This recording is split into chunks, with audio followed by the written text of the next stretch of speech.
This is Not Worth Living, a podcast that features creatives interviewing themselves with a preset list of questions. Unlike other podcasts that feel like conversation between friends, this one aims to feel like eavesdropping on a psychiatrist's visit. Today's episode features Edwin Callihan. What's up? I'm Edwin Callihan. I'm a writer, of weird horror, and I also co-operate Castaigne Publishing. What makes you tick?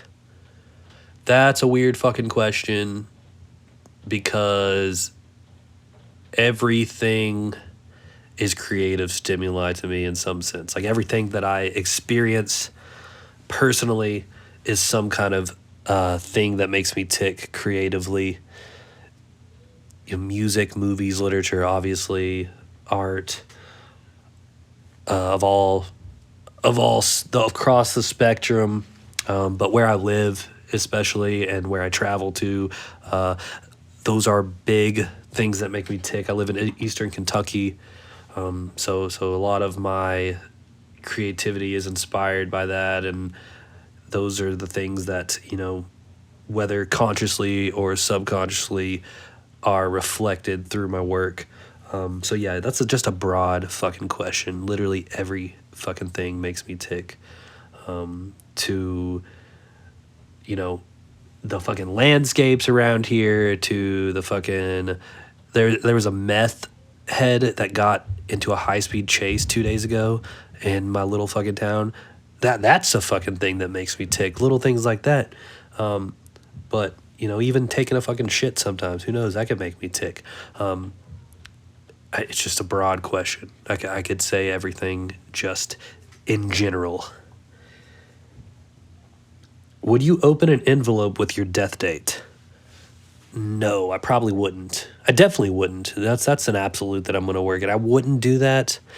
I don't know because I've never had that happen. I mean, if it was a cruel joke and I didn't know who was sending me this envelope, that's like, hey, you're gonna fucking die, I guess I wouldn't have a choice. But if I had an envelope that said, you're gonna find out your death date, I wouldn't do it because I don't like fucking deadlines.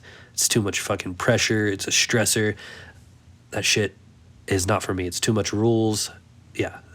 No, that's a hard no for me. What was the first time you remember creating something intentionally? So I remember exactly when. It was Christmas Eve, 1995. I got a Polaroid camera and like a bookmaking kit from Crayola. So I went around and took every single picture in, the Polaroid. They had like 10 in the pack, in the cartridge. So I took like the 10 pictures, glued them into this booklet, and then wrote something about each picture. Like I had a picture of my papal's dogs, Precious. She's like a little dog sitting on a pillow with like her Christmas fucking handkerchief around her neck or whatever, a bandana. And I put, "This is Precious. She said cheese," and it had like a little, word balloon coming out from her that said cheese. There was a picture of a Chicago Bulls game on the television, and I really liked Michael Jordan at the time, so I spelled it wrong. I put like MICHELJURDEN. Like I couldn't even spell, but I was like writing this like chronological journal of Christmas Eve 1995. So yeah, that's like the first thing I remember ever actually creating. What keeps you motivated? Fucking routine.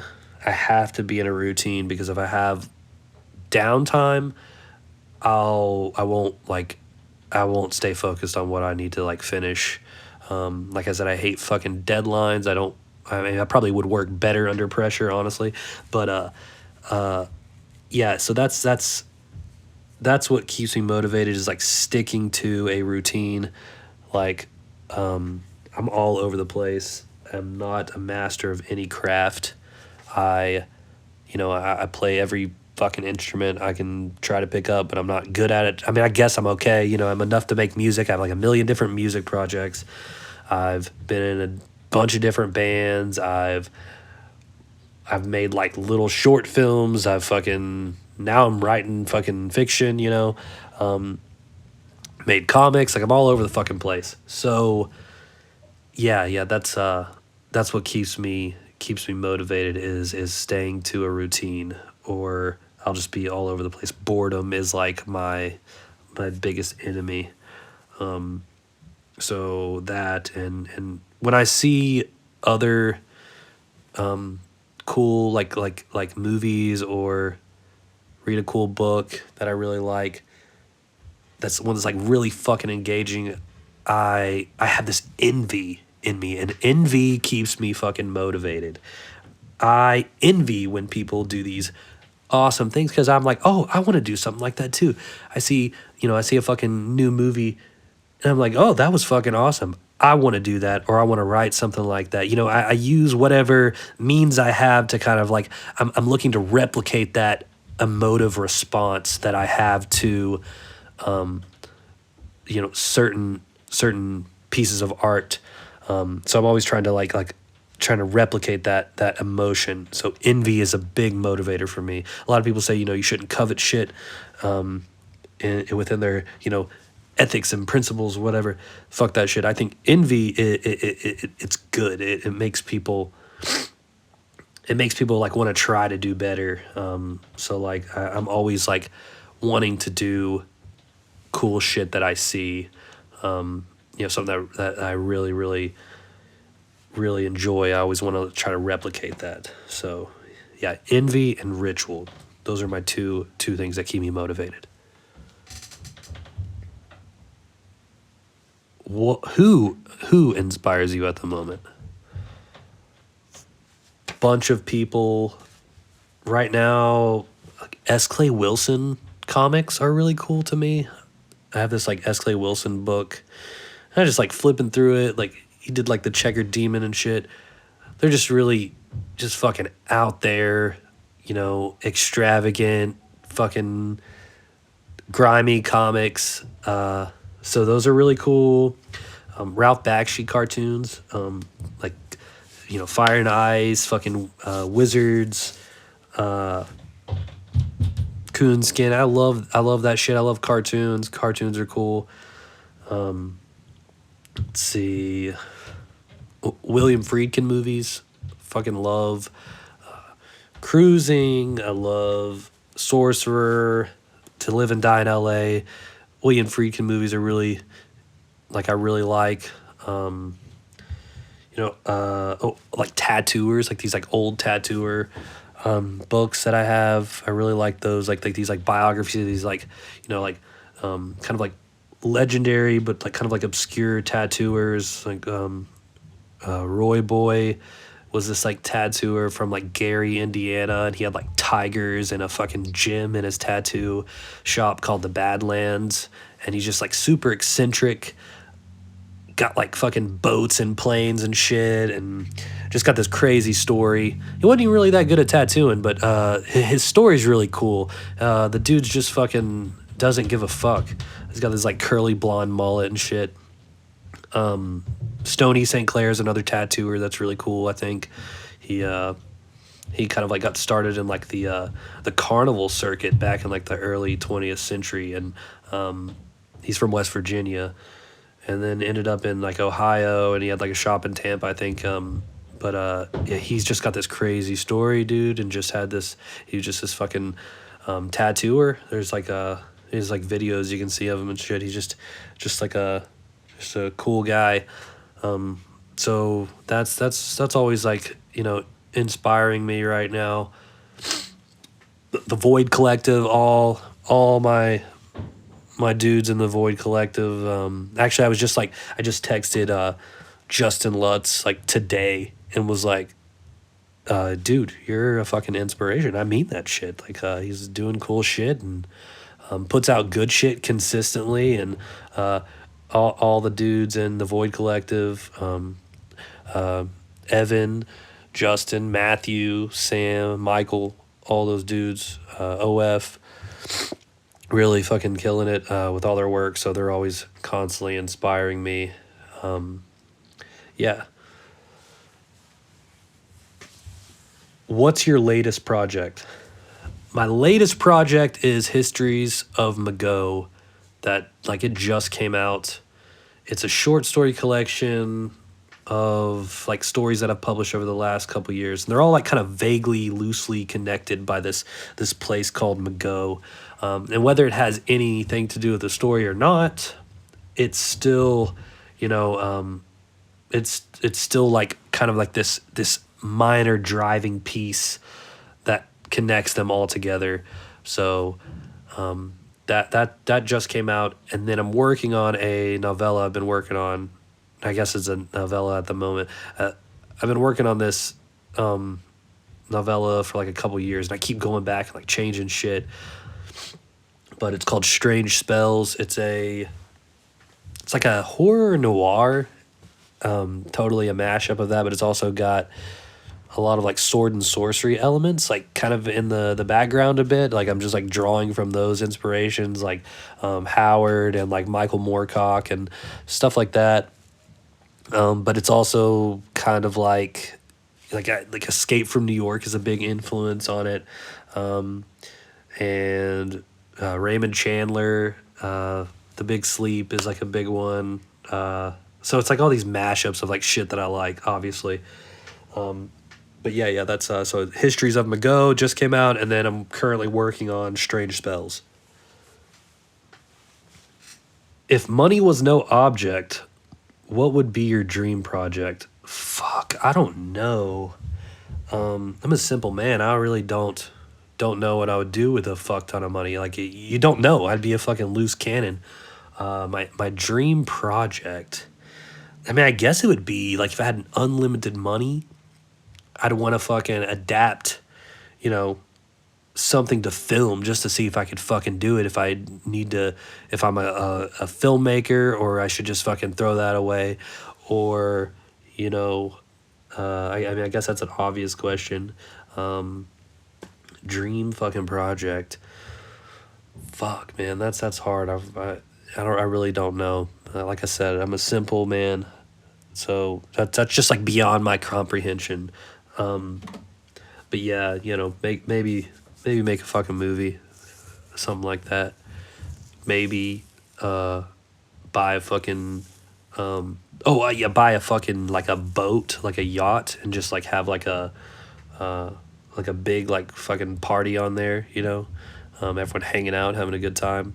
You know, I had this like I guess this isn't a project, but you know, I guess it would be, you know. What I mean, is this considered like an art project or not? Like I guess art wise, it would be to make a film. I really want to make an anthology film. You know, that's kind of my goal. If I had unlimited money, that would be like the film goal, is to make a badass anthology, like the fucking good old days.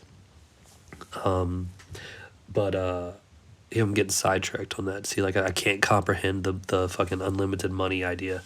But yeah, you buy a fucking boat, like a big ass fucking boat, and have a big party, you know, with all my friends and family, and just, you know, everyone have a good time, you know.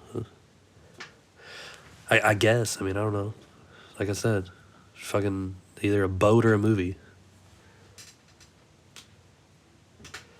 Is there a quote or a motto that you work by? Man, there's a lot of quotes that I like. But my papa has always told me this thing. I guess like this is like relates to like me playing guitar when, you know, like playing in bands and stuff. He told me about like he used to like play music around here and like you know, party. He'd play like fucking house parties and shit. But you know, he always told me, no matter how good you are at shit, there's always someone better and always someone worse. And it doesn't matter how bad they are or how good they are, you can always learn something from them. So as I've always kind of like held that in like the back of my head. So that's something, you know, that's really important to me, I guess. And you know, like my family has all these little like fucking Callahan family proverbs they're always talking shit about. So, yeah, that's like the big one,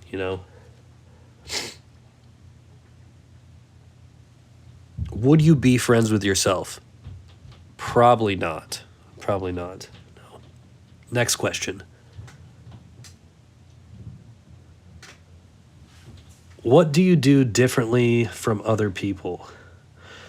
So some people like to like to write every day, and they'll write even if it's like 100 words. But I cannot do that. I have to actually feel it. So like I said, that's why I have to like write and keep in this routine every day so I can still pump out the same amount of fucking words. Like I'm not gonna sit down at the computer and not finish a fucking chapter or finish a fucking a big chunk of the book. Like I just like to go. So I don't do it if it's like a half-ass. Like I don't sit there and try to like wait until the words fucking show up. I have to feel that shit. And if I don't, there's no fucking output. Like if I'm not feeling it, it just doesn't fucking click. If I don't feel something, if I don't want to fucking do it, I don't fucking do it. So that's why I can't leave time for fucking boredom. I can't leave fucking downtime because I have to just have this fucking specific window of creativity. And if I keep it going and keep the fucking flow, then it stays going. But the moment that I fucking lose it, it's gone like that. It's gone like that. So that maybe be something different that I do. I know I hear a lot of people say, they'll just sit there and they have to continuously do it. I remember reading in Stephen King's, I think it was On Writing. It's like you got to like read and write 4 hours a day. It's like sometimes I don't want to fucking do that. So that's just like not how I vibe. Like it all comes out in this big fucking vomit, or it doesn't come out at all. That's just how creativity works for me. It literally is not my will. Like it is not my will. I do not believe that my creativity is from my fucking conscious will. I think there is some kind of fucking ethereal fucking substance that fucking flows through your fucking brain when you want to create stuff, and it's not on you. It just fucking works that way. The will is like not in my ability.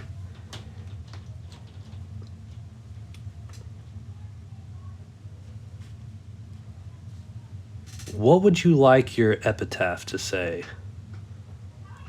Fuck, man. I don't know. I've never thought about that. Oh, man. I don't want to, like, bum everyone out, but... I mean... I guess it would be like, I told you so. So, I don't know what else it is, my dad always said, you go out how you came in, cold and naked. So maybe I'd say something along those lines. Like, I told you so, I'm cold and naked, Maybe I'll be buried in the nude. But, yeah. Other than that, I really don't know. I can't really think about that. That's, like I said, that makes me think of a deadline that puts certainty on something. I know I'm going to be dead, so that's why I just say I told you so and leave it at that.